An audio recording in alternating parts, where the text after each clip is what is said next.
And we are live. Hello, everyone. This is the Ninja DC joining again for another React discussion for Helluva Boss Season 2, Episode 9, isn't it? Or 11. Oh, 11. Yeah.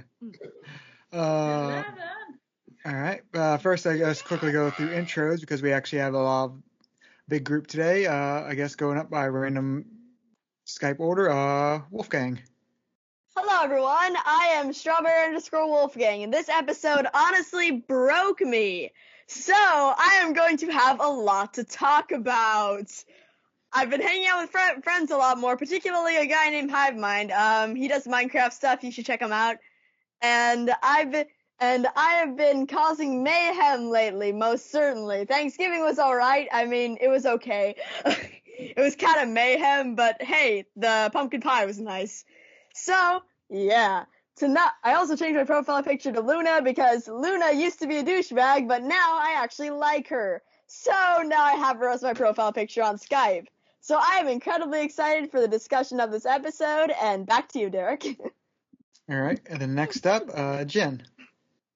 I may be first, I may be last. I may be in the middle of either turning into a turkey because of so much Thanksgiving dinner. Because I think I may be gobbling. Sorry, but I'm also in the middle of a joint. But I'm also in the middle of a high of this awesome episode. Finally seeing Deadpool and Wolverine, and absolutely crying from happiness.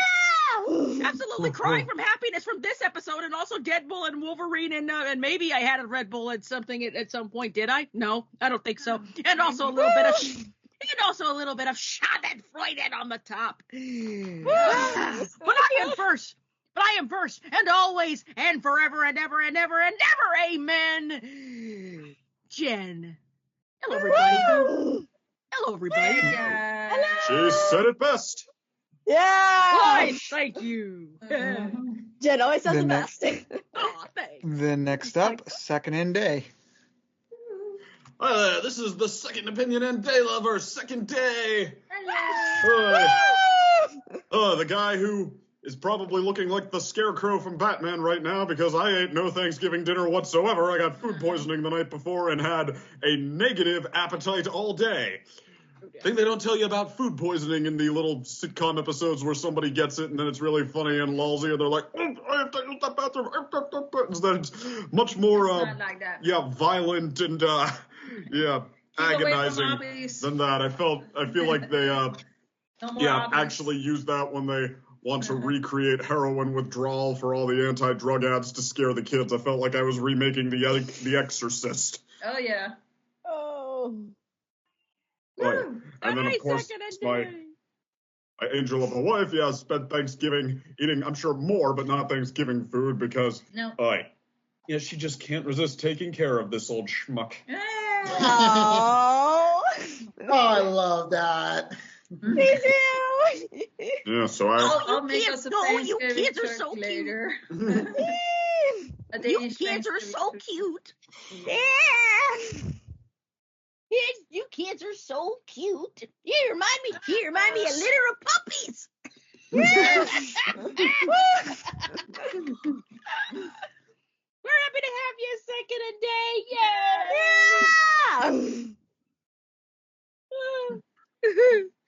You guys are so cute.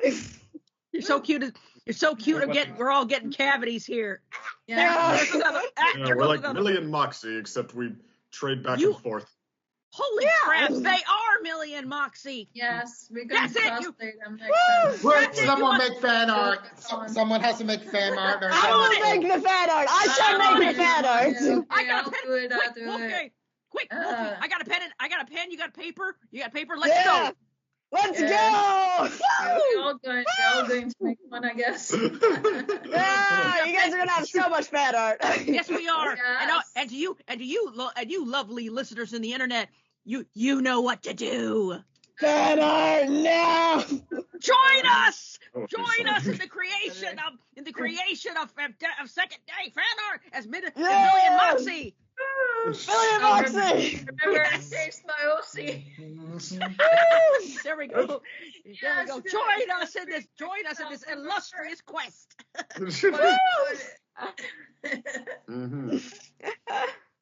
I I don't know. And by the way, you might get demands. I demand you both cosplay at some point. Convention you cosplay or Halloween. You guys cosplay as Millie and Moxie. There we go. Next year. Perfect. Woo! Yeah. That works for me, sure. I'm going to make Perfection. Perfect. Hey. And I have to either get a sniper rifle or a copy of my favorite musical manuscript. That is true. Oh, that's right. That is true. Oh, yeah, I could supply the musical manuscript. I have a professional singing teacher that has a fuckload of sheet music. Nice. So I could supply that.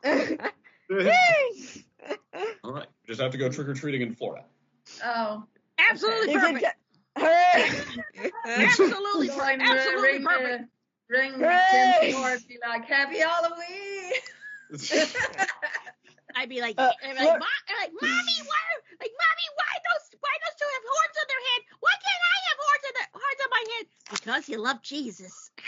That is 100% the people who live around me. This will work perfectly. That is exactly what would happen. Or someone should be like, we're here for Jenn, and she's not coming. No, just kidding. We went to Florida to go see Jenn in Cincinnati. You know, Can you tell the Daylover I'm gonna roll with it. And you know what? I'm gonna roll with it. I'd be like, well, I knew what happened anyhow. You see, Bobby. Auntie Jenn did some questionable things. Welcome to Florida, where you can get drunk and almost get killed by a snake. or a gator. No, there's a dead alligator on the road. No offense, Carlos. He's not that kind of gator. He's not that kind of gator, right? Gator is best gator. Gator is best gator. Our gator is best gator. Our gator is best gator. Yes. Hold back. Give me that there shovel. No, get out of here.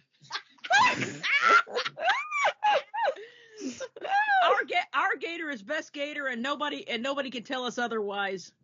Exactly. There we go. Woo! They could try to argue, but they'll just look stupid. Yeah. And that's a great segue to Gator. Yes. All right. Oh my goodness.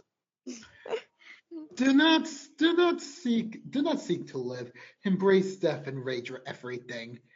To the pinnacle of the unparalleled. To my pursuit to be the best.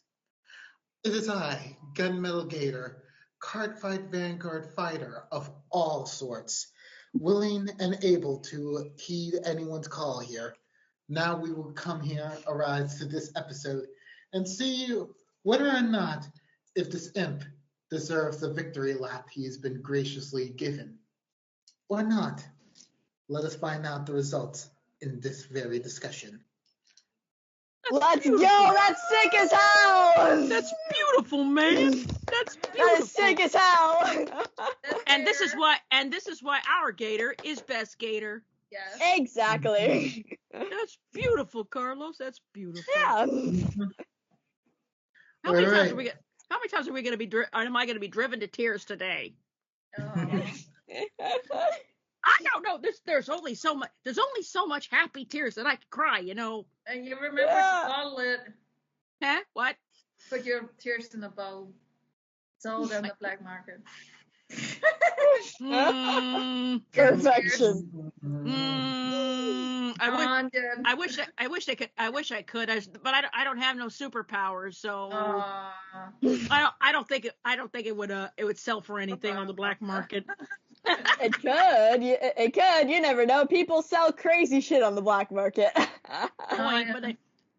I mean, nobody has ever sold tears or sweat or something on the They black market. Probably have. You are sadly really, really mistaken. Okay. Yeah. How in the world? Okay. Okay. How in the world would they keep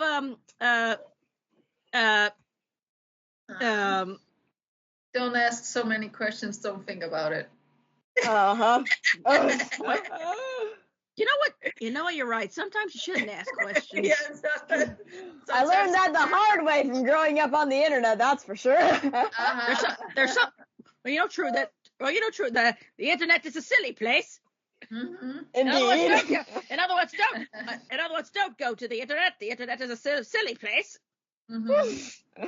The first NSFW I ever saw was of Luna. So yeah, I knew about Helluva Boss at like 12 because of the internet. God damn it. And how did we know that your first NSFW thing would be of Luna? Indeed, it's true. And it's actually true. I mean, if you talk to a Helluva Boss thing, like, so what was your first NSFW thing of Helluva Boss, and you're waiting for, and what if they say, like, I don't know, Ozzy, I don't know, what if they say Ozzy? I'd be like, mine was Luna. Was Luna. It seems like everybody's was Luna, Yep. I was on Etsy too. I want to find the one that says, "Oh, mine was Ozzy's." I want to find that. Or better, it was like Ozzy or Fizzy. Ozzy or Fizzy. That'd be perfect. I want to find that. Honestly, me too. I mean, like the one person whose first NSFW introduction to has been, I'm sorry, to a Helluva Boss was like Ozzy and Fizzy. Give me that. It was literally a body pillow on Amazon, and here's the thing. They censored it only partially, but in there's a little corner where it shows the uncensored version, and I was curious and saw the uncensored version, and it was just straight up porn of Luna. Why would you do that? I don't know, man. I didn't know they had the uncensored version linked, but they did, and it was stolen art off of Amazon, and was literally just porn of Luna. Like, Yes, what? it is. That's What did you expect? Yeah. I don't know, man. Yeah, pretty much. I'm like, well, that's how it works. That's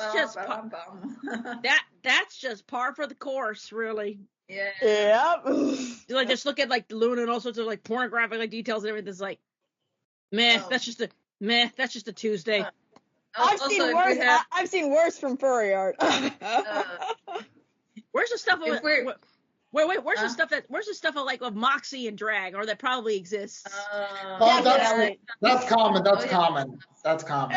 Oh, of course it would. Yeah. Of course, Stolas is already common. Luna is way too common.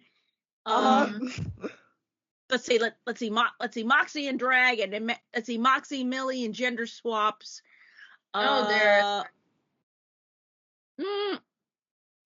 That's probably common too. Oh, maybe me and Sagan will do that instead. That would be funny.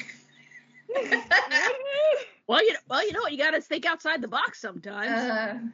I can teach you guys about drag. By the way, I actually do it frequently. What do you do? Do you do drag king stuff or drag queen stuff? Oh, I do a couple of drag king stuff from time to time. I also like in real life wear masculine clothing like really long black pants, a fancy dress shirt, and a tie. And a tie is like what I usually wear. If that's the only criteria, I think I got it. Yeah. Yeah. I also dressed in drag for cosplay. Yeah. Growing up in a household where there's only like boys and I'm the only girl helps on that. There you go. The last time I did a crossplay, I was actually going to a 70s party, and I had this idea, and I had just finished like listening to some Bruno Mars and some Silk Sonic and watching the movie Anchorman, and then all of a sudden I had suits on the brain, and then I had this great idea about buying a fro, buying a mustache, shades, a chain, and a whole and a whole 70s like outfit, and a whole 70s outfit. And I put all that ish on, although unfortunately the pants didn't fit. The jacket didn't quite fit either, but the pants didn't fit, so I had to find another pair of pants. So I had the chain, I had the mustache, I had the fro and the shades and the chain on. I looked in the mirror and I was like, oh, I look good. Yes. The I did idea, crossplay of a Dream SMP character. Oh, sorry. the idea was, it was so funny, and I told my mom that I was doing it. So we will, and she dressed up in her 70s outfit too. So we were going to this like 70s concert. So we went there, and the cool thing was like a cousin of mine was playing in it, and he had no idea who I was until I said something. He was like, Jennifer. And I said, hi. I said, hi, cuz. and I said, hi, cuz. But with the funniest moment of all was like I was going into the bathroom with my mom, and this cracks me the freak up. And then this lady's like, sorry, sir, this is the women's room. It's like, and I said, oh, don't worry, ma'am, I'm a girl. And she heard my voice, and she heard my voice. It's like, and she heard my voice, and she's like, yeah, ma'am, this is my daughter, actually. It was hilarious. It was such fun. It was such fun, and I'm like, oh my gosh, if there's another one coming, I'm doing that again. Yeah. I'm doing that again, but this time I'm going to actually get a full Anchorman Ron Burgundy suit. Oh, fantastic. Okay. I'm going to figure out a way to get one, and oh yeah, it's over for everybody else. Yeah. All right. So, getting back to the episode, can we all talk about like how easily surprising it is to like have coming back like Kesha as a voice actress? Yeah, I just Oh my gosh, I'm so happy they pulled that off. Out there. Yeah, I just had to. That's the one thing I really like. Concerns me about her character, because I really like her character, but like I don't know how often she can show up. It's like Right. It's like She showed up here to only say a couple of lines. I mean, kind of like if they actually want to use the character in a more fulfilled role, like her first episode. It's like I don't know if we'll probably get, I feel, one more of those, but like that's pretty much it. Yeah, well, I mean, I will say her first episode labels are fucked. feels like a feature, like, hey, featuring this character, you know, a one-time showcase, like, I mean, I don't know, what's a good random example? Like, Batman the Animated Series, there was an episode, anybody ever hear of Maxie Zeus? His famous villain, Maxie Zeus? I'm sorry, I only watched the Harley Quinn show to remember that villain. Yeah, Maxie Zeus's gimmick is that he believes he's Zeus. He doesn't have any superpowers. He doesn't have any particular super genius. He has knowledge of ancient Greece, and that's about as far as it goes. The episode has him be a guy who's actually pretty rich and powerful, living on, operating out of the top floor of a big company, who just straight up lost his marbles and started, believing that he was Zeus and ordering everybody to do things like Zeus would order people to do things. And his loving Beyonce, whoever is severely concerned and trying to get through to him, but even his most lucid moments, he can't quite grasp it back. And Batman shows up to ask why nobody can go to the top floor of this building lest they feel the thunder of this guy's machines that he has. And he's greeted, oh, it's Hades, of course. Come, welcome. And Batman's giving him this look with the raised eyebrow and everything. And Batman, mind you. No, that's Batman. Batman could not traverse my clouds. He is a mere mortal. Actually, very entertaining episode. And Batman has to run a gauntlet of this guy's building. So, legit, action-packed, worth your time, fun way to use Maxie Zeus. But after he's put away at the end, you would not be surprised whatsoever if he never, ever, ever comes back, because, I mean, that's just the kind of thing that's clearly a one-time deal. that it's kind of hard to put him back in the same role all over again.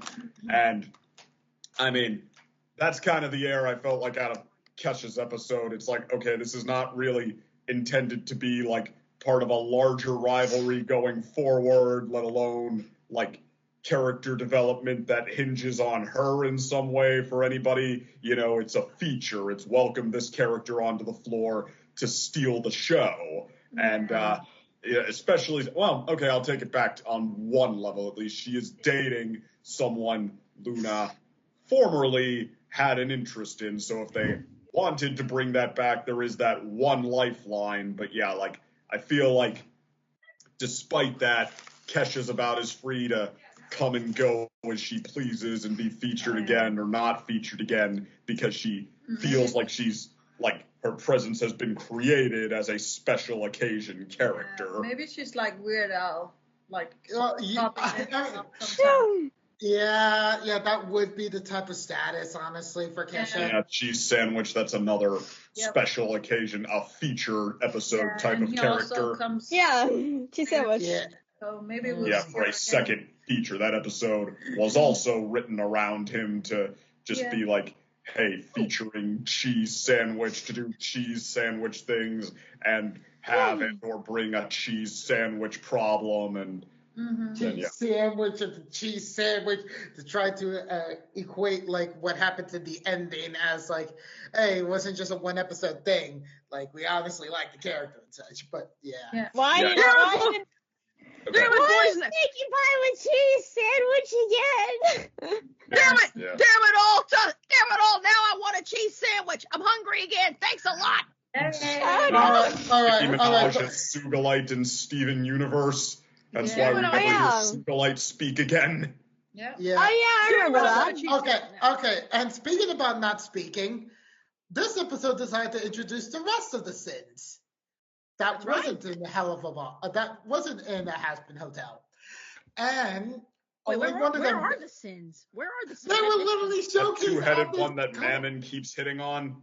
Oh, yeah, that was Leviathan. Sloth is my favorite by far. I think that she's fucking adorable. I love her.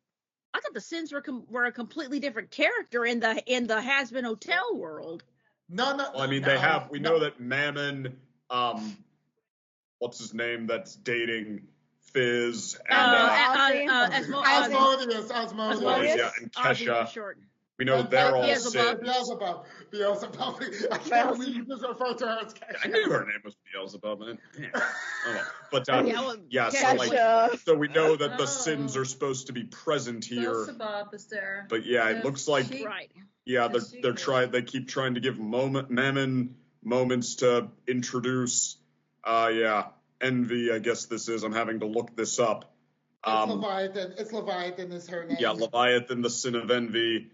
And then Sloth, I honestly didn't even notice that one was there. And, I don't know, man. She doesn't do anything, but I love her. Yeah. What about apparently Satan himself is the sin of wrath. Yes, he is. And then we're left to assume that Lucifer, who can't be here because Hazbin Hotel doesn't do crossovers yet, he's the sin of pride. Oh, that's why there's an empty throne that says "Be right back" and it has Lucifer's duck, and he just okay. Oh, I see. I get it.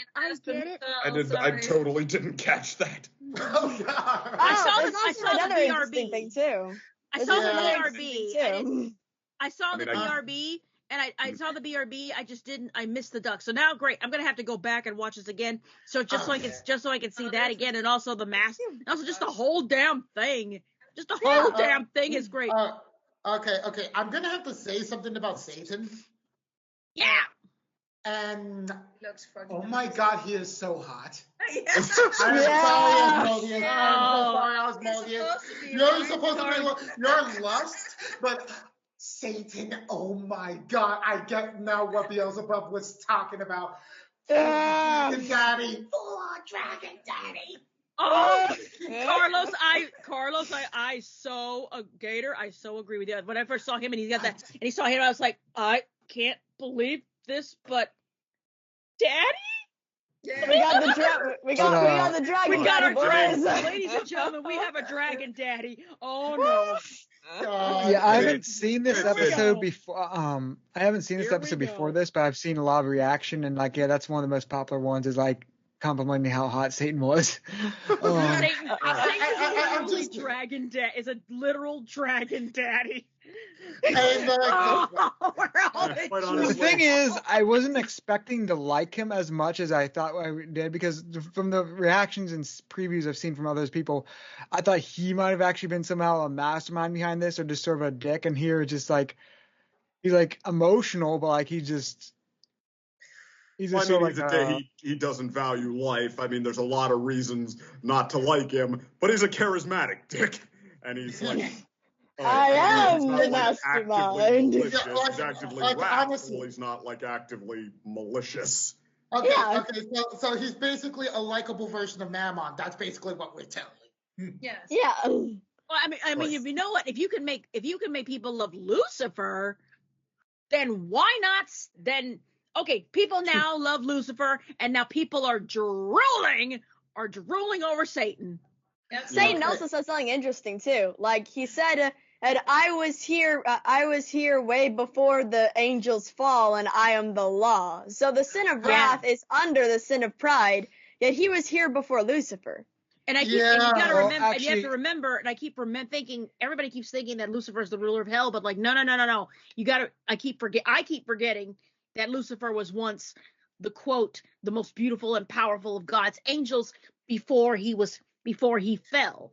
So I mean, He's they not- said he's that not- I have he to get- created Just to be- hell, just that to be, he's what allowed the evil in. I don't know if Satan was somehow on the outside and then No. was allowed. think- in. I think it Vizzy, was created in.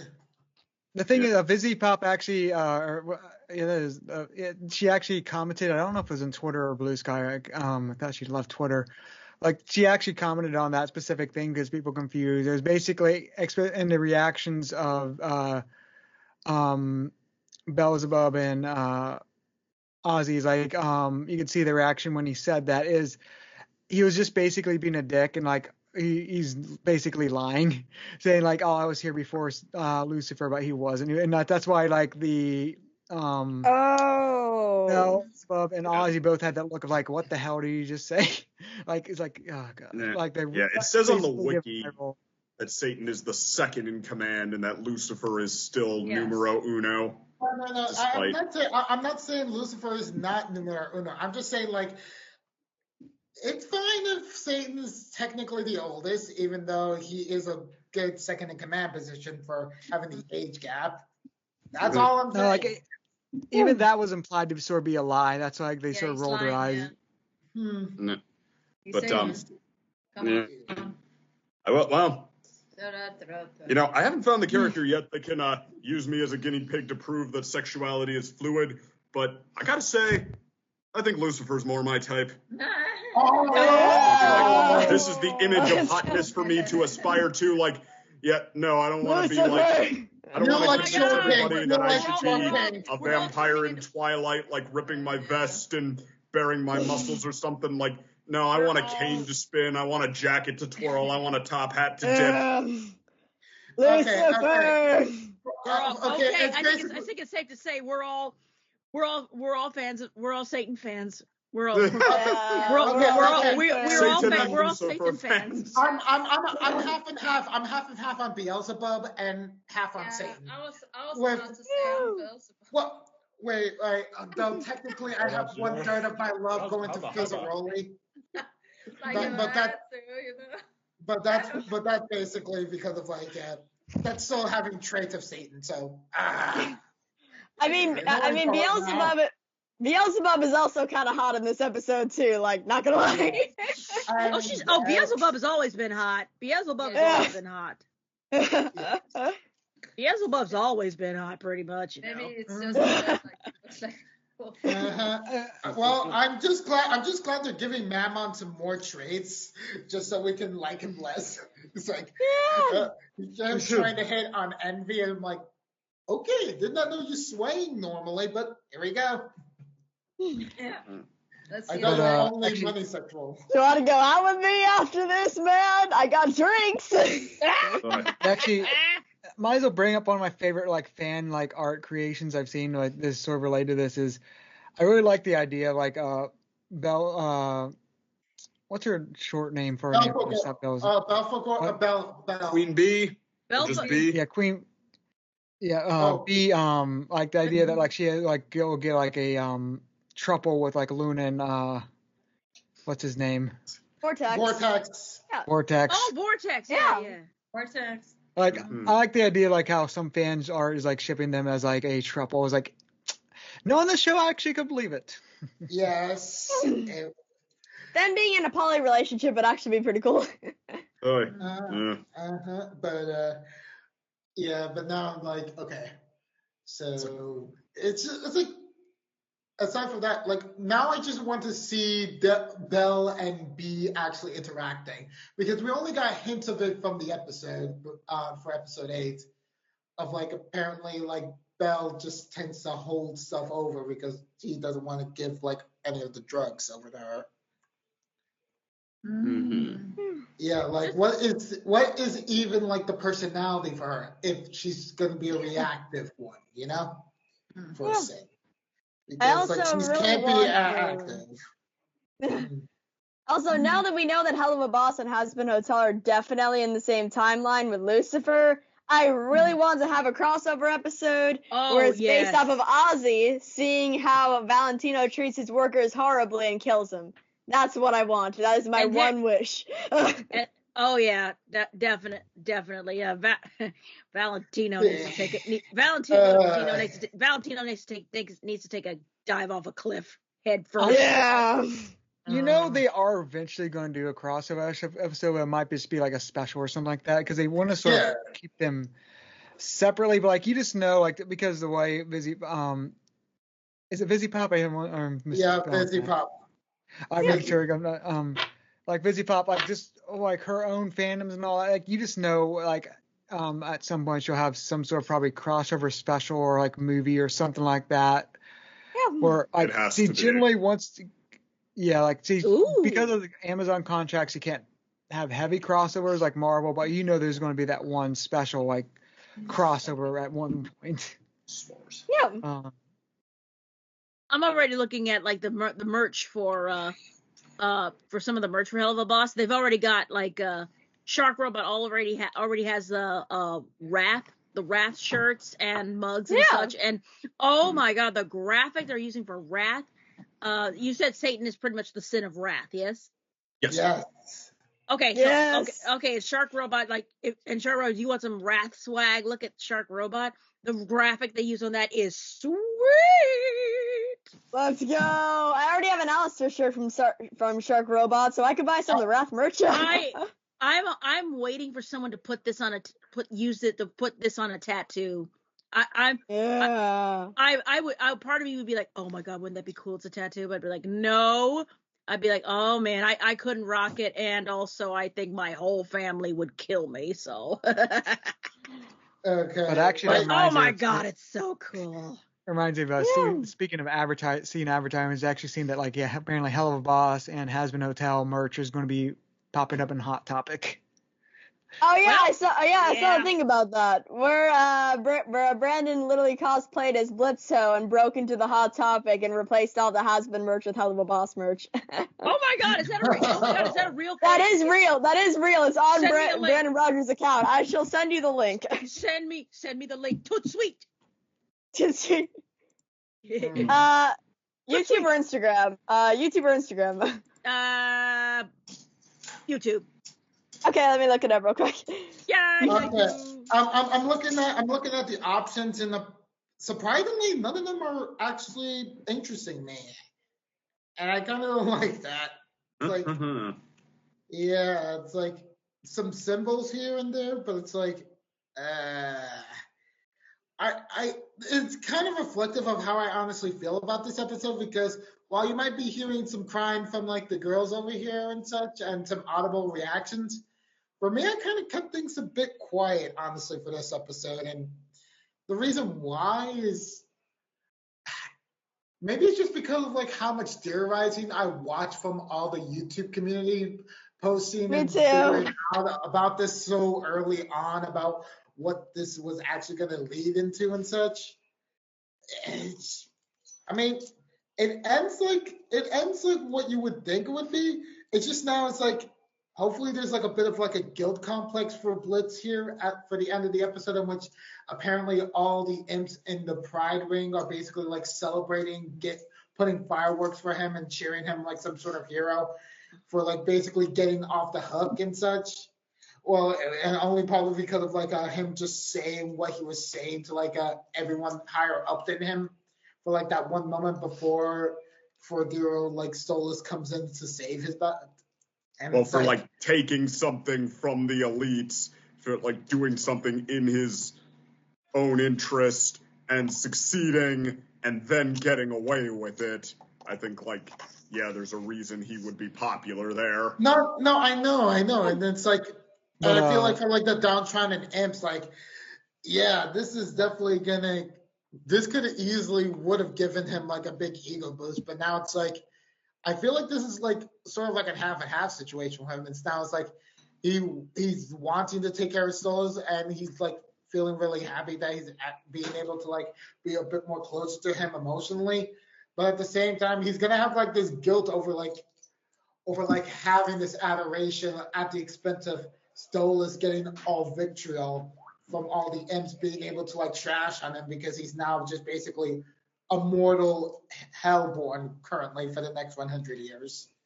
Yeah, just to give 2 points. Like they decide they hate Stolas, which is kind of like, I feel like that was a bit unfocused, like, because I don't know, you think it, I don't, maybe from like a roundabout standpoint, like, oh yeah, you used our boy to try to get away with something, but I mean, he also took the fall for him. You think at worst they'd see him as a neutral presence in this?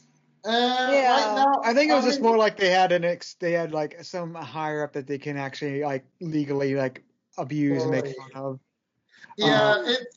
Yeah, and also at the same time, remember the Harvest Moon Festival episode 4, or 5, in which like basically like the imps looking at Stolas, they wasn't looking like very happy. They just only made cheering sounds after he did the thing, but they weren't really like looking very interested or happy with him. So I was clued in like that would be the hint for like them finally being able to show off their true feelings towards him after. This sort of brings up like one of the points is like, might be way better to save it for later, but like I'm really curious what the last episode of this season is going to be, because it's apparently supposed to be one more.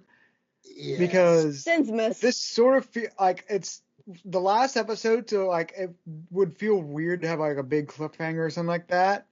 And like this sort of seems to be setting like the final setup for like next season or something like that. So I'm curious what it'll be if it's. I'm feeling it'll be something like the original but delayed Beelzebub episode that like was supposed to be the final episode of season 1, or is basically a sort of self-contained, more like lighthearted episode, which I feel a little bit of like emotional recovery from the actual stuff going down. Yeah, I feel like that might be what's in it. But also want to go like before I forget, like I feel like one of the funniest jokes is just how like he, even after Stolas did all this and all that, like he basically got slapped on the wrist, like, oh, you're banished and you're losing position for 100 years, which for these demons is like essentially be like you're on probation for like a year, like in human terms or something like that.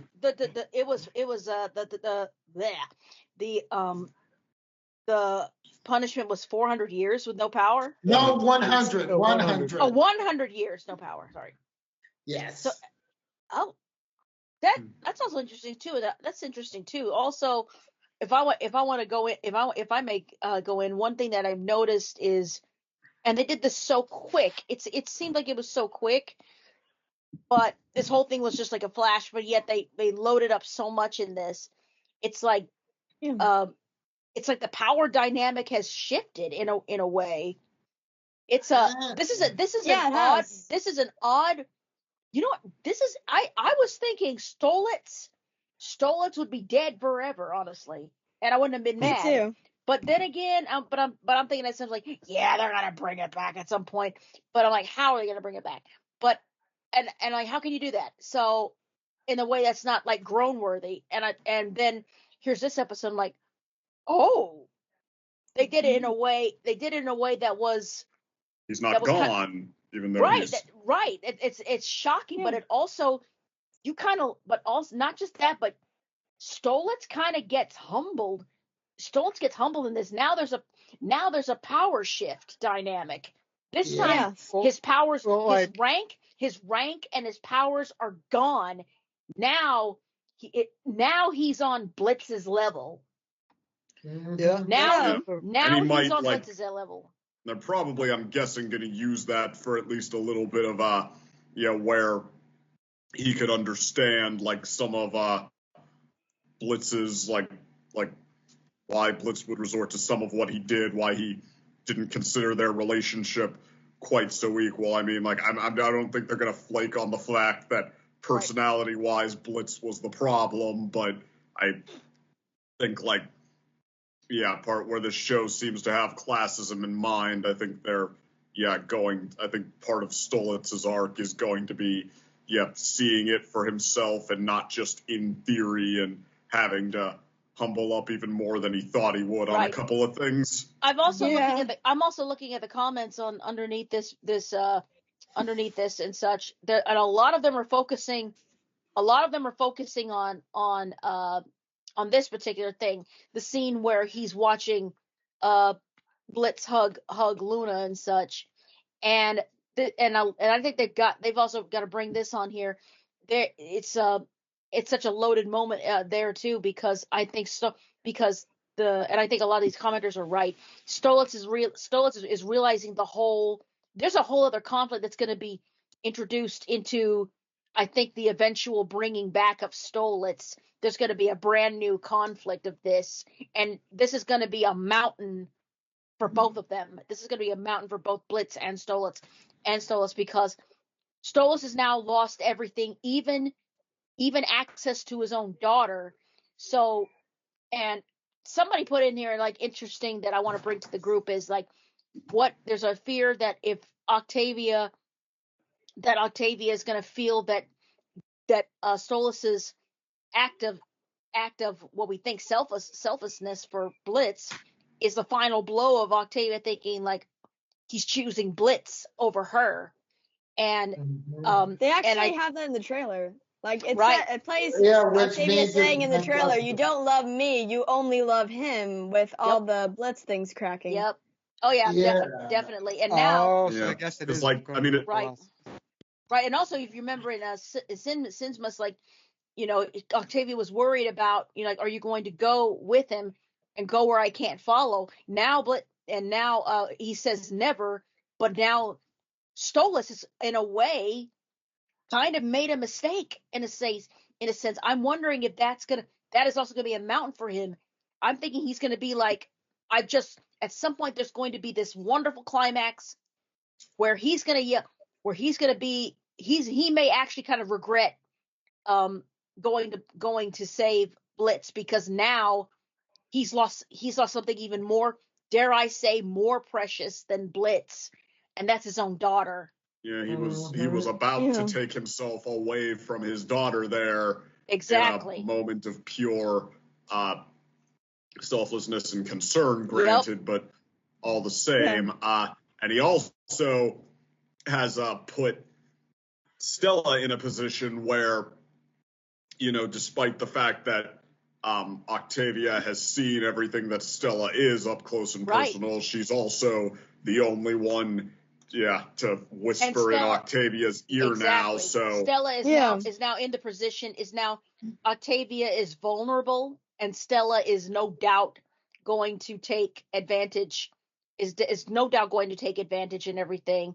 And what Octavia is going to do in this case, you know, we can all hope that she kind of veers away from that influence, you know.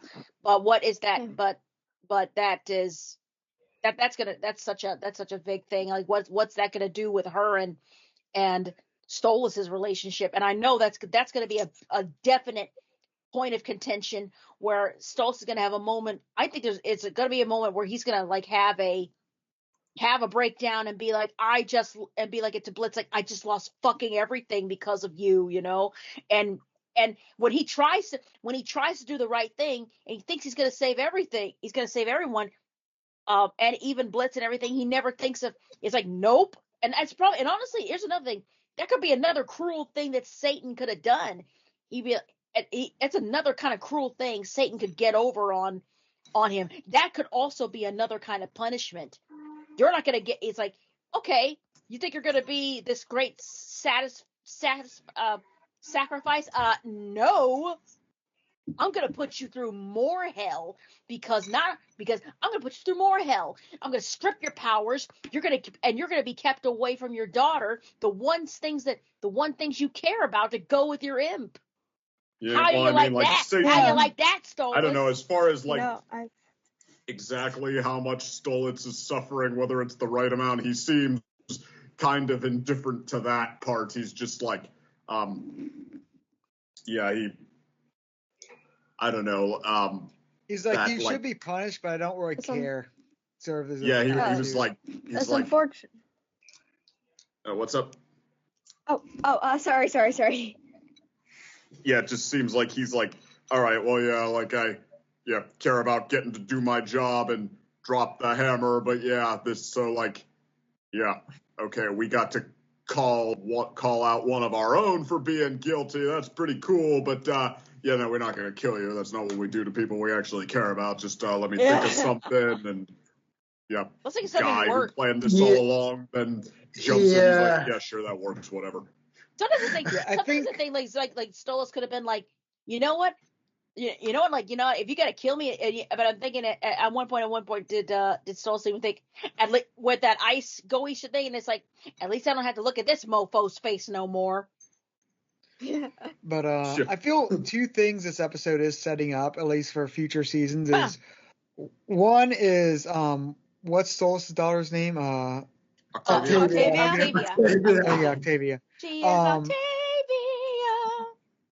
But I feel like she's eventually Octavia is eventually, well, there's gonna be tension there, but she's eventually at some point gonna figure out her mother is shit.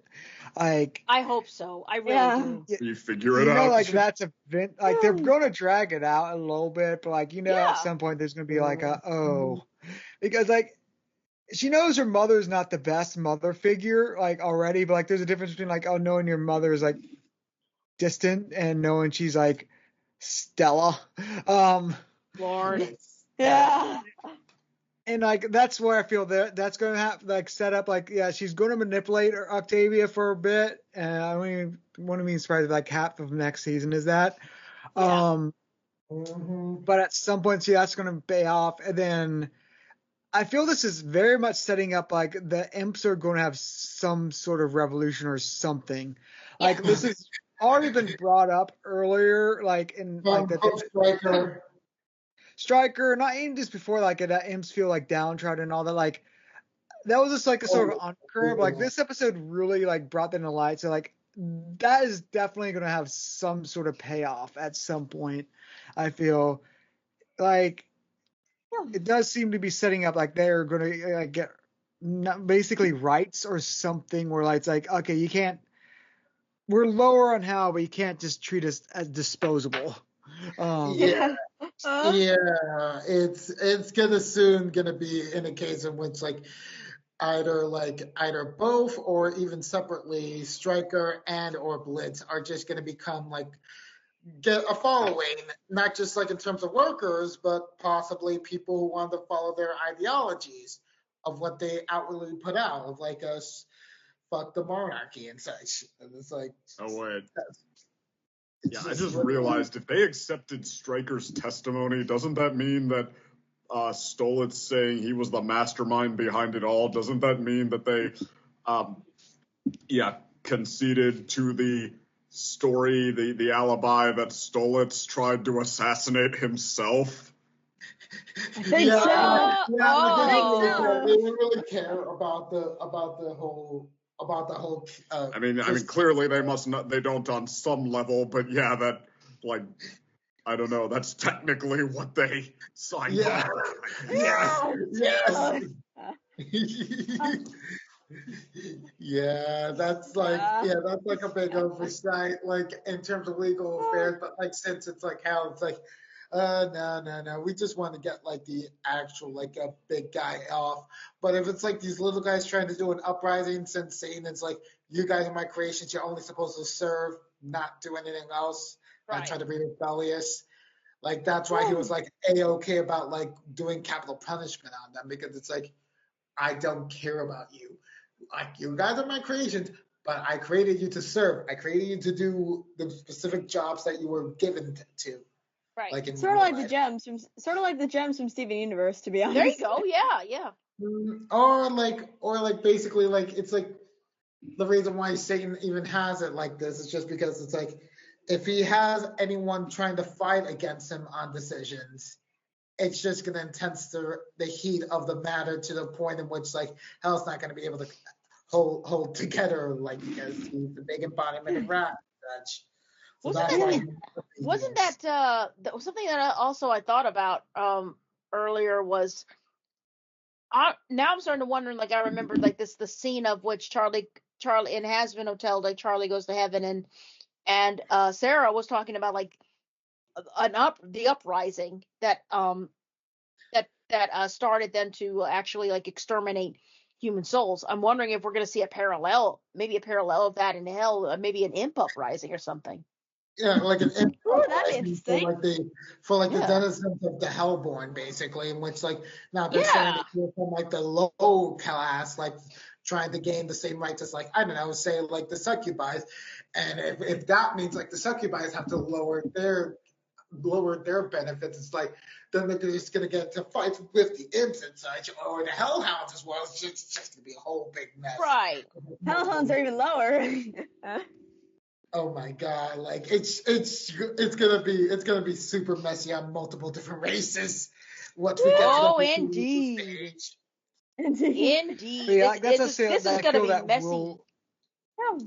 The thing is, I'm trying to figure out what would be sort of a trigger for, like, because it's not just gonna be like Blitz leading up, or no, it's gonna be like some sort of event or some other person's bigger, like some higher up person's like actions that sort of triggers it, and like Blitz will just sort of be a focusing point for that. But like Blitz ain't gonna just start a revolution. Like, no, that's not. All I'm thinking is actual assassination of Stolas and Blitz going after the killer. That's all I'm thinking. That would be the moment. That's all I'm saying. Yeah. Season 3 finale. Kill the ship. This episode, really, this was the beginning of the game, not the end or not even the midpoint. Like, now we have Stella and her creepy brother there successfully in charge now, and they've turned Octavia, who you didn't realize was kind of in question here, but I guess is in play and is a concern. So yeah, they've gained power. MIP is, I guess, on the fritz. Maybe they could still use that new thing that Blitz has to go to the mortal realm. Maybe they could keep running their business on some level, but no. The way that the episode ends, it looks like they're just going to be higher than ever now. I mean, possibly, like, the demand will be there. I don't know if they'll have to be careful about, if it was strictly just the grimoire, or if anyone's going to be interested in the fact that they are going to the mortal world. I think it was just that they. I think it was just a stealing. I mean, don't get me wrong. They're totally within, like, what they've set up here to say, like, no, it was totally just the grimoire. They're fine, but I mean, like, there's room for variation there, I guess is what I'm saying. Yeah. I mean, like, if it wasn't the grimoire, because then that would put Blitz's sister in trouble as well. But that's not what they're insinuating. Especially since Blitz with the crystal. And also, they found out about his sister. The succubi also went over like their own thing. So like, it's not necessarily the act; it's just like sort of the item itself, because it was apparently a very high valued grimoire. Because that grimoire does more than just for the middle class. It's for the middle class of hell royalty. That's what it is. Yeah. Like it's more than just a portal to like Earth. Like there are, because that's a simpler thing. Like that is a very like important relic. And it was also one from like a higher class. So like that's sort of the big issue here. Yeah, that's it's really just like the status symbol of the book. That's all that it's really is the big issue in the court. That's why. Yeah, definitely. It's definitely the classism here. Totally. Yeah. Totally. So. Oh, Yeah. I better hurry up and wrap this up. This is getting a little late there. Mhm. I'm sorry. But no worries, Jen. yeah, but oh man, what does everybody think about this? What does everybody just think about this episode? Like, just overall, I guess. Okay. For me, oh, sorry. No, you start, Wolfgang. Okay. For me, honestly, it's my favorite episode of the show so far. I think that everything was executed really well. The jokes landed really well. Luna is now an actual likable character instead of being absolutely fucking atrocious all the time. Stolas finally, in my jaded opinion, finally got what he deserved. Got what he deserved. Blitz finally got what he deserved. Octavia is rightfully going to be pissed the hell off, and I am incredibly excited to see that. And the reason that I said in the intro that this episode broke me was kind of a slightly more personal reason of the fact that in my past relationship, we actually used to call each other pet names based off of Stolitz. I used to call my ex Blitzy, genuinely.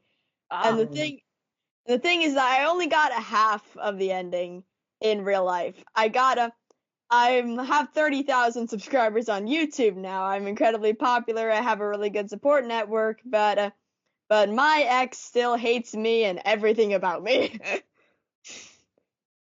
Then that means you live it right. Yep. I lost 400 subscribers because he claimed I ruined his life and then called me a wolf in sheep's clothing for doing literally nothing wrong. So over time, I realized that he kind of reminded me of, think of a mix of Stolas at the beginning of Apology Tour, a tiny bit of Valentino's manipulation, and then that's him. So I was instantly just like, okay, no. No, indeed. So this episode, the ending did make me cry would have already made me cry for that reason alone.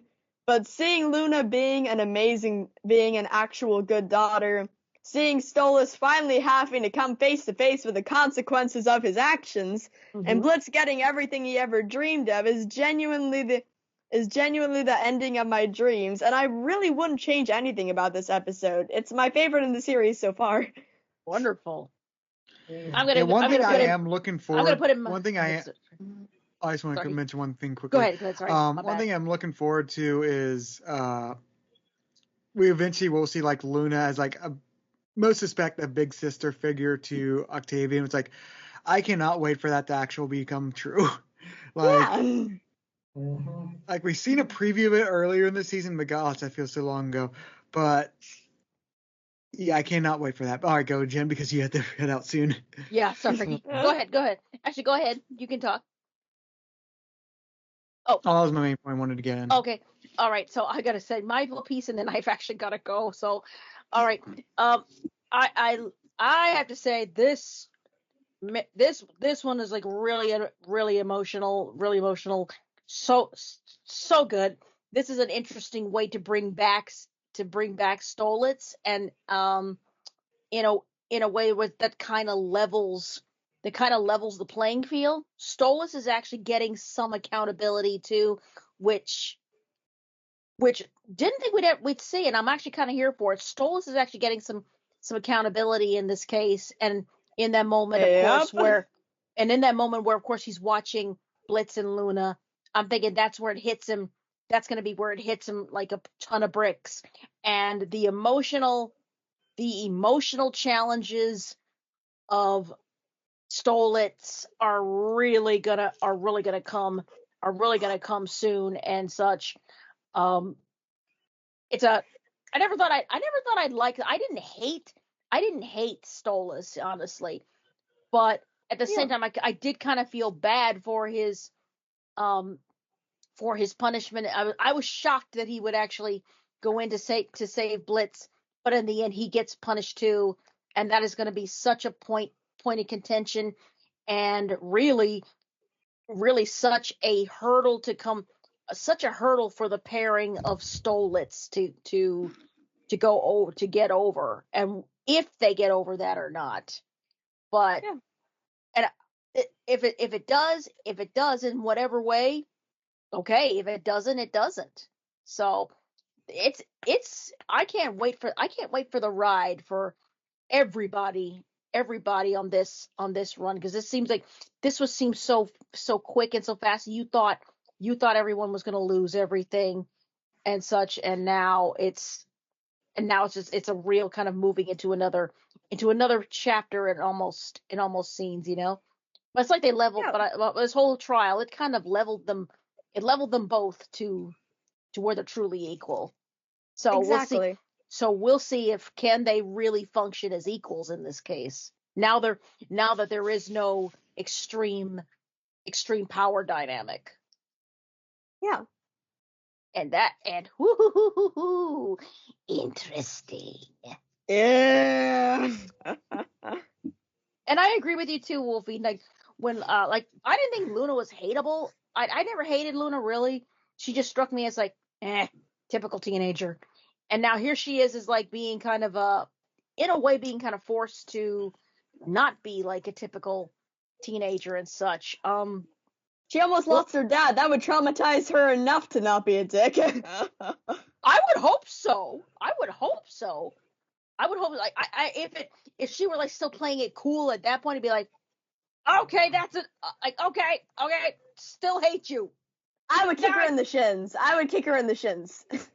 I've dealt with typical teenagers before. They fucking suck. I would kick her in the shins. Yeah, and I'd be like, you are playing it too freaking cool. Have some freaking emotions. Yeah, yep. Blitz is a klutz and whatever and such, but darn it all, he's freaking trying.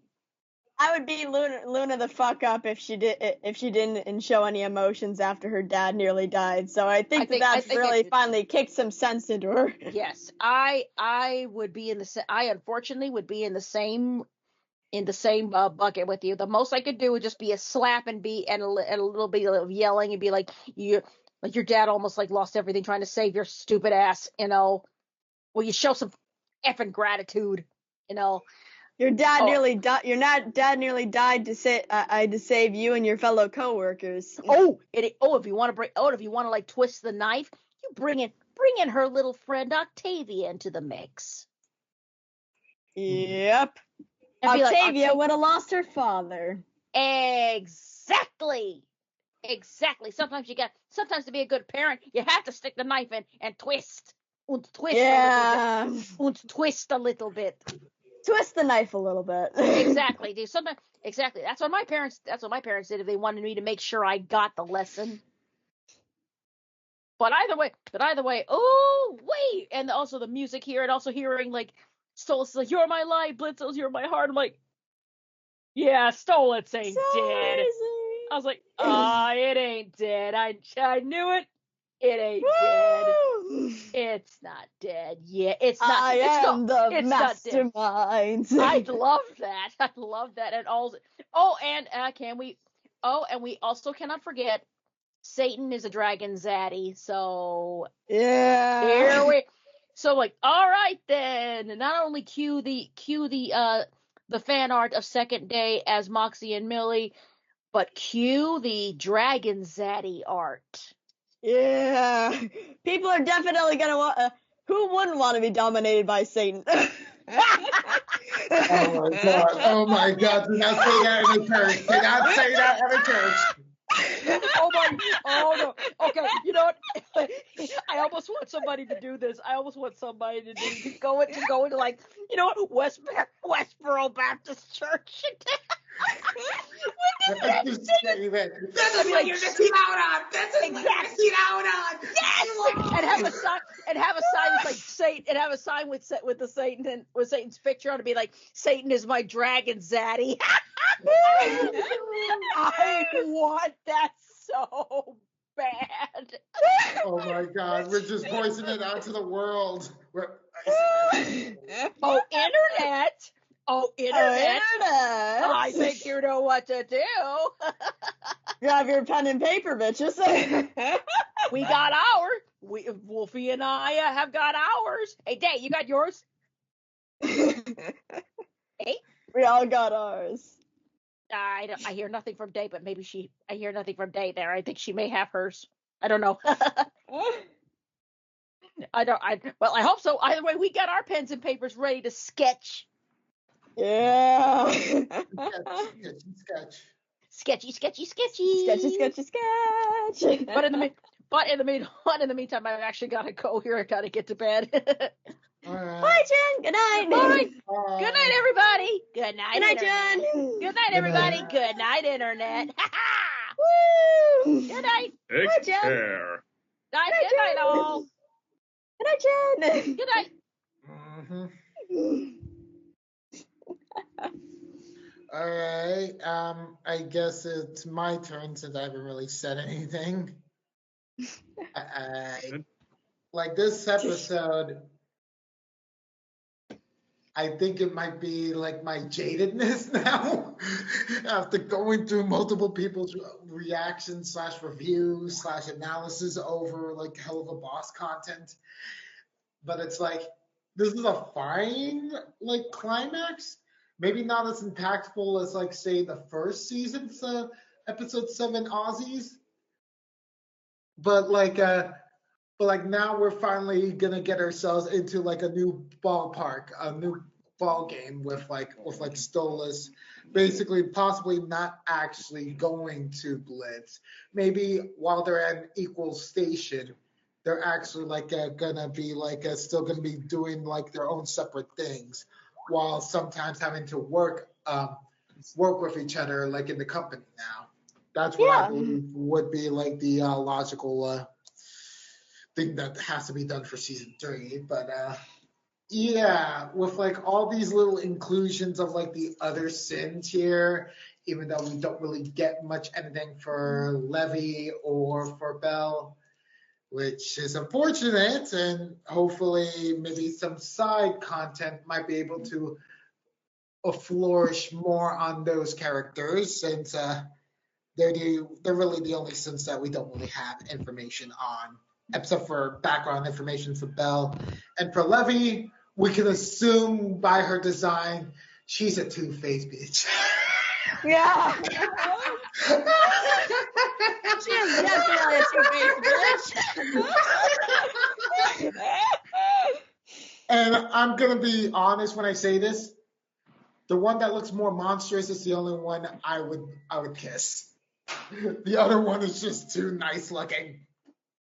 Just being truthful. Just being truthful. Just being truthful, man. But like, I would rate this episode honestly less than the Mammon's like amazing episode, or even like I'll probably put it at the same level as Oops, episode 7 from season 2, or even like the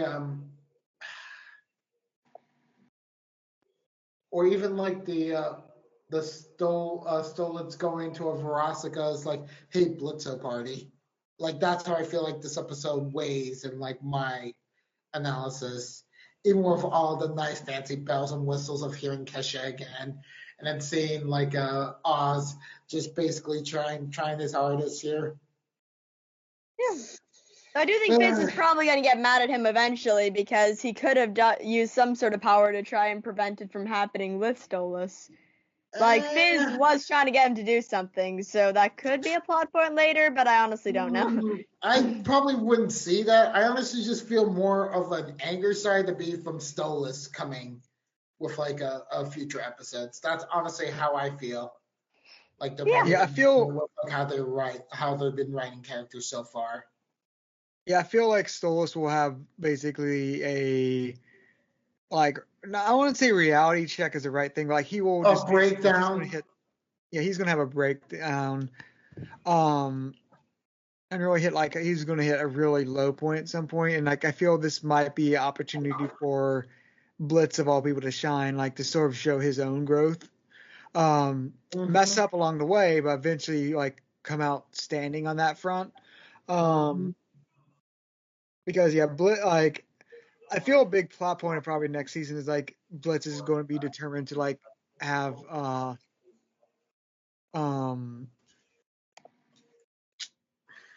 Stolas and Octavia meet, and like he's just going to be rig that to happen at some point. Like that's probably going to be a plot point. Yeah. Yeah. Seems like it's going to be in Sinsmas according to the trailer, so we'll see. Yeah, that's really like the only quote that has not been used yet, so we're going to see it in Sinsmas, which that's just going to be the emotional gut punch. Also in Drillfist as well, because you see powerless Stolas being defended by Blitz within Drillfist in the trailer as well, and that wasn't in Mastermind, so we're also going to see that.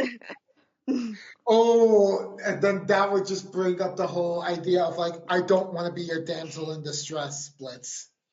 Yeah. That's going to be the source of anger. Yeah. Because Blitz drops in front of him with a sword.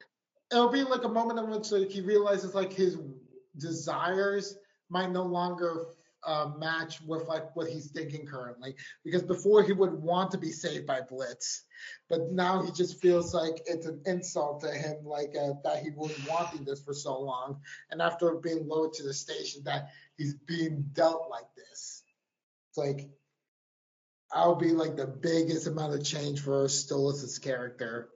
From like being like a hopeless romantic to now being like starting to become a bit of a jaded realist for a moment, because everyone has to experience that in their life. Yeah, I've experienced it, that's for sure, and I'm only 16. But yeah, that's really all I can really say. So I'm gonna move the mic over to Second and Day if they have anything to contribute to this. Day had to go upstairs. It's been a long day, unfortunately, but yeah.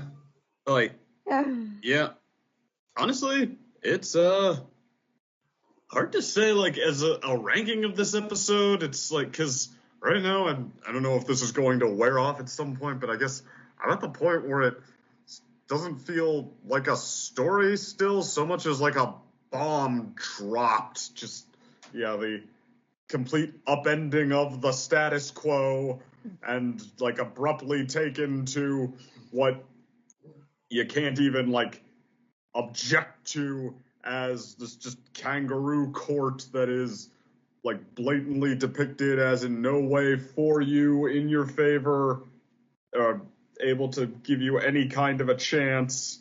That like, I mean, the episode makes no ambiguity that there's nothing that could be done there. No, it's not a question of whether they said the right thing or the wrong thing. It's not a question of whether they should have played it more strategically. It was just a glorified way to get to their punishment for, something for, hey, some rich guy accused some,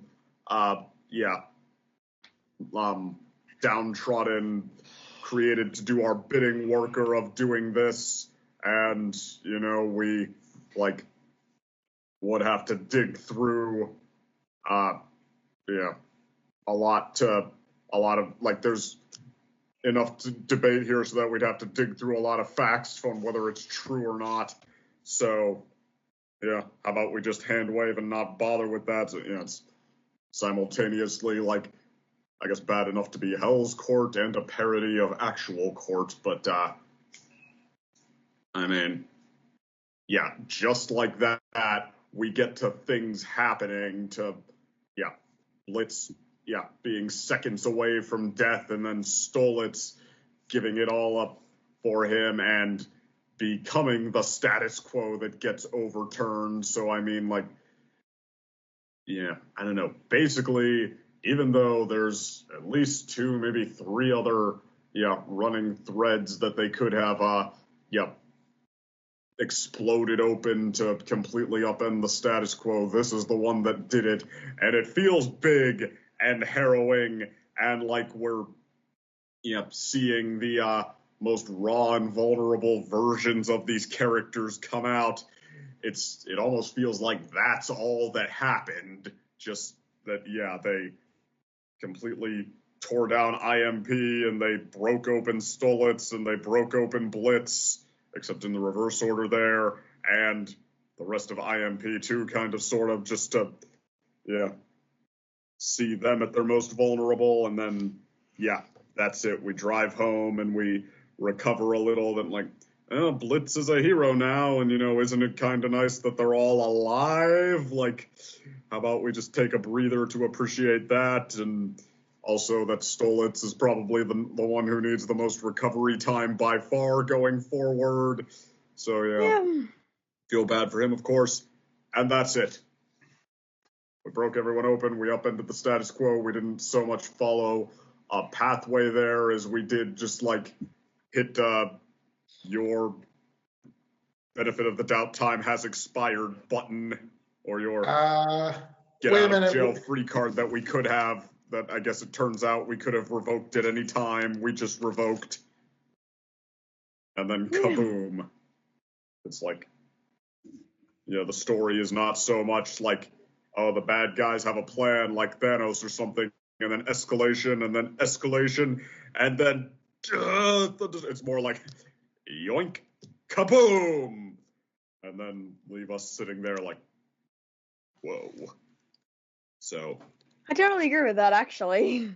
Interesting. But I mean, the short of what I'm saying is, like, I simultaneously feel as, like, emotionally stirred as I had by any other episode, thanks to, like, a handful of individual moments, and I feel entertained by some of the cameos we got here, like, all of that, and I don't know, maybe I need a couple rewatches or to piece through it or something, because I'm pretty sure that's all I feel. It's like, I don't know, it's like, it feels like so many big emotions, so isolated from anything else. It just, like, takes place in this vacuum of this one prolonged fallout, which, as beautifully animated and sung and, performed as anything they ever did, but that's, I don't know, it feels like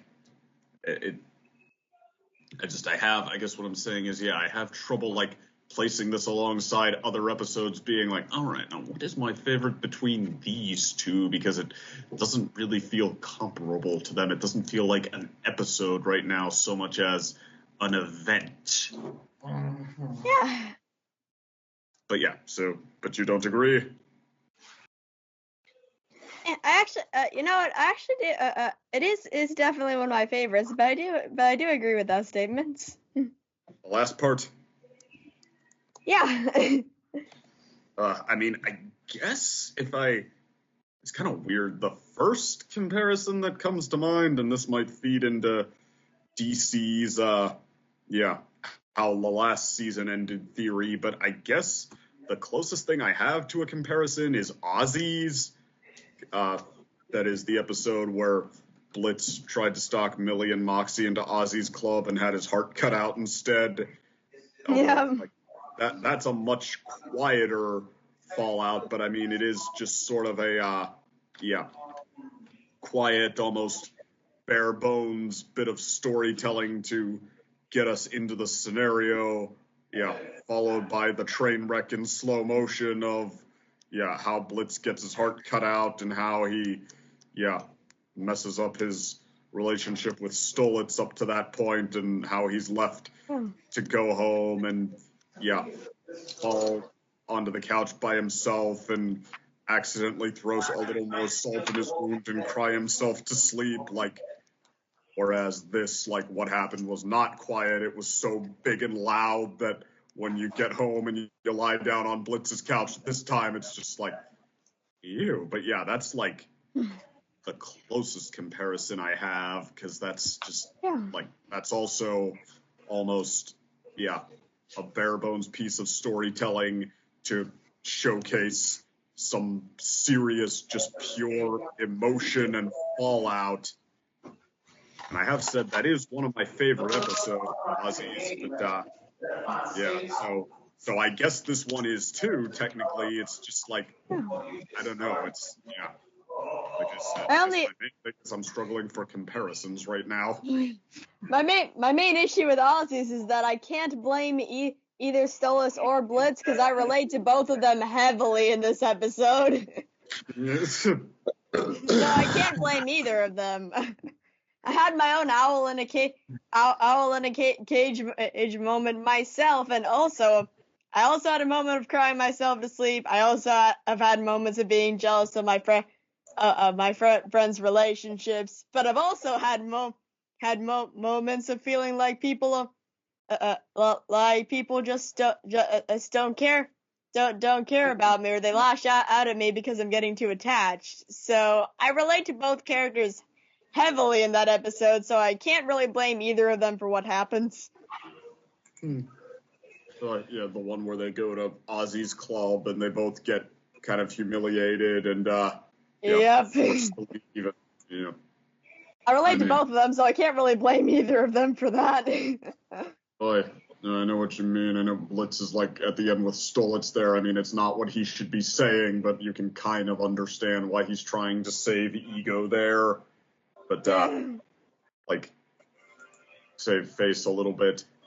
But if I can try to say something insightful that, about this episode itself, I will say that, as a showcase of just pure Fallout, it is every bit as skillfully, loud and,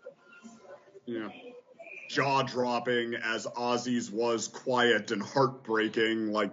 This one, Stolitz, saying without saying that, okay, despite the part they're on, what's happened between them, no, his real feelings for Blitz, he still very much cares about him, once all the BS is stripped away, which was almost too tangled and largely because of Blitz to get to what's underneath it, but this sure was big enough to do it, and once it did, seeing that that's still there and that you're not even that surprised, that's honestly quite the touching thing. And, and Blitz for that matter too, who all the clutter and all the hot mess that he drowns himself in, once there's no time for that anymore, we see who he is too once he makes the only play he has left on the table as fast as he can to make sure that only he has to give his life so that his friends and family can survive. That's pretty stirring stuff. And I mean, the fact that the trial, they know how not to make you mad at the trial because they don't leave you yelling, no, what about this? What about saying that? What about that? It's no. This isn't okay, it wasn't fair that they didn't have enough time to say it sort of trial. This is we don't care if they shout the second coming of Christ status trial. We're here to convict them, and Ball gets suggestions that we don't because we can. It's like being mad at a highway robbery or something happening on screen. It's did you expect the highway robbers to be more reasonable? So that's very good. Satan performed very charismatically and with very immaculate drawing like this. Yeah. I mean, this is kind of like watching Frieza break out his final form. If that's Lucifer, Satan is watching Cooler break out his final form, an excellent lean into bigger is better after so often people deceptively small and harmless looking, which is, and I love that as much as anybody, but when you do that a lot, sometimes it's great to remind people how much the bigger is better effect can be. Satan absolutely looks like he rules that whole room and that he can and will hush anybody as needed at a moment's notice.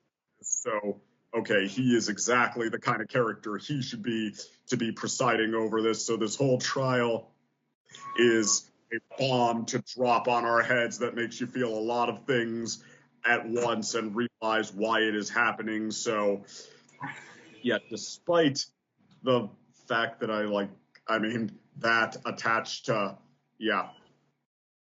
what doesn't feel quite so much like a bout of storytelling like that, makes me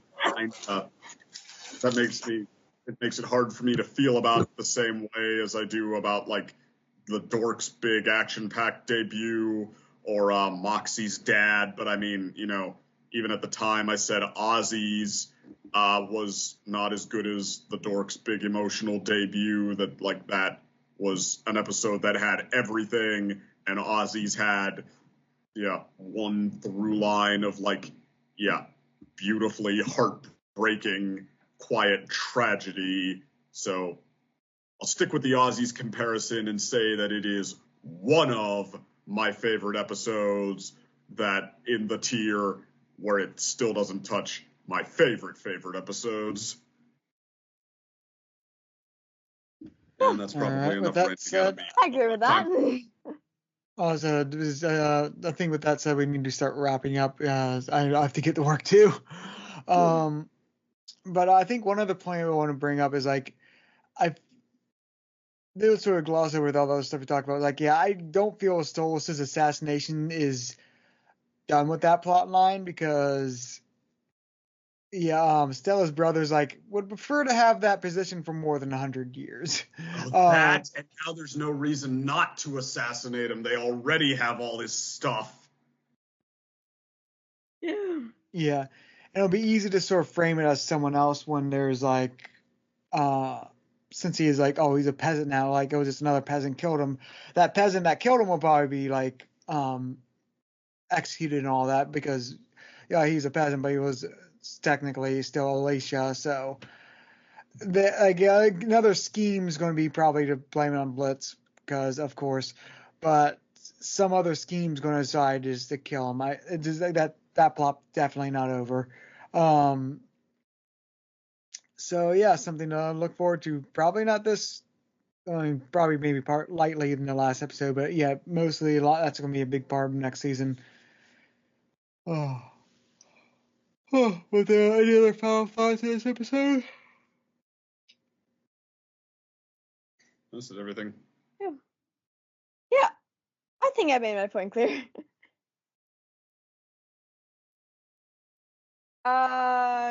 Gator is muted. Yeah. He does that sometimes. Yeah. I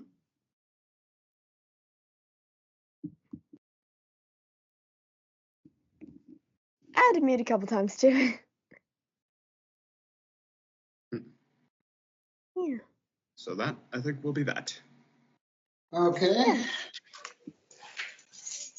Any other final thoughts, Carlos, before we head out? Final thoughts for this episode. I'm glad I was able to predict the whole 4 interns being the fall guys for them, just so that they could be able to escape from those wraiths trying to come after them like that. And I'm really glad the preview for the season 2 wasn't actual humans coming to hell already. So we could save that for later, for a future season's development. Yeah. Which hopefully that development would be say season 3 is the imp uprising, and then season 4 is the human intervention arc. That's really all I really would have to say about for plot development, if we really want to make it work, since has been already done the whole hell trying to intrude on hell plot already.